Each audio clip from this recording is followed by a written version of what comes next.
3. Suspected of creating hype. Emma smiled and nodded, then lifted the hem of her dress slightly so that she could move quickly toward the back of the stage. With the mask in place, her face was fully concealed. Her legs, though, were unique.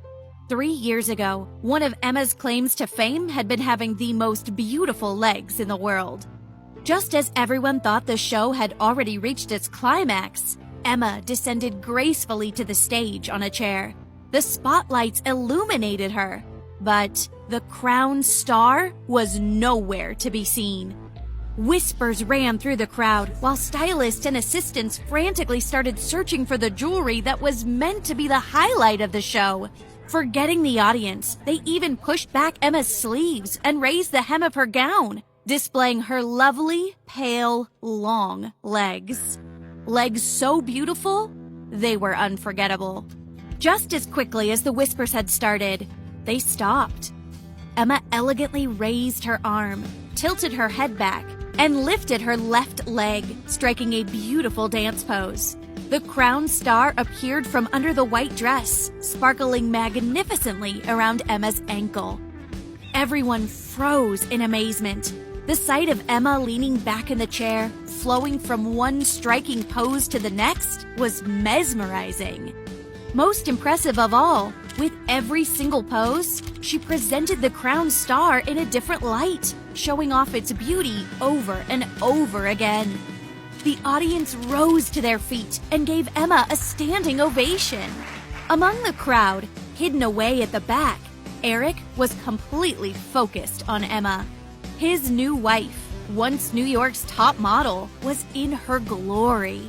Standing in for a B-grade model, despite the 3 years that had passed since her last appearance, she was just as exciting as she'd ever been. She was born for the runway. After Emma's final pose, the show came to a satisfying end. Bellamy's founder, Julius Taylor, was thrilled with her performance and the crowd's reaction. But because he was backstage, he hadn't yet realized that the model on the runway was actually Emma, not Amber Lee. He walked out on stage and approached Emma.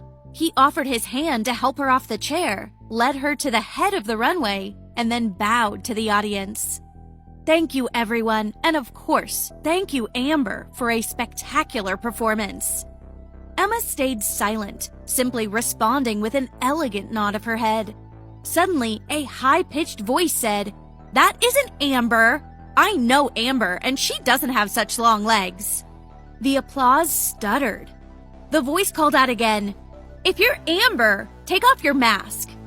Murmurs of doubt and disbelief multiplied and grew louder as the crowd began to wonder just who this phenomenal model was. "Miss Amber, please remove your mask," requested Julius. Emma hesitated, but then slowly slid the mask up her face as the audience held their breath. With the mask removed, the crowd immediately recognized her for who she really was. "It's Emma Miller!" Questions were being murmured all around the room. Emma had been blacklisted after stepping back from her work years ago, but would she really stoop so low as to impersonate another model? Whose idea was this? Was she deliberately creating hype? Or had she been forced to step into this role? "Emma! It's actually Emma!" A swarm of reporters quickly surrounded her, peppering her with questions. "Miss Miller, could you please explain what's going on? Amber was supposed to be today's model. Why are you here instead? Miss Miller, you were blacklisted 3 years ago. Are you trying to take this opportunity to announce a comeback? Miss Miller, are you taking advantage of Amber's injuries to steal her opportunity to represent Bellamy? Emma, are you just trying to create hype? You must have known Amber was injured." The reporters' questions grew more and more intense, and some people in the audience began shouting insults. "Outdated! Cheap has-been! Bellamy is Amber's gig! Give it back to her!" Emma was already beginning to panic under the onslaught when Julius turned on her in fury. "I am going to sue Global Pictures for breach of contract. I asked for Amber, not some third-rate model." He had no idea just how famous Emma had been 3 years ago. All he knew was that this controversy was ruining his show. "I'll see you in court," he snarled at Emma. Get out of here. You do not deserve to be standing on my runway." His sharp voice echoed through the building, temporarily quieting even the reporters. But Emma couldn't move. She had prepared herself for this moment, but the humiliation still stung. "Go on, get lost." Then, from the end of the stage, a deep voice cut through her shock. "Well, it's clear that someone needs to get lost." Everyone turned to look for the source of the authoritative voice.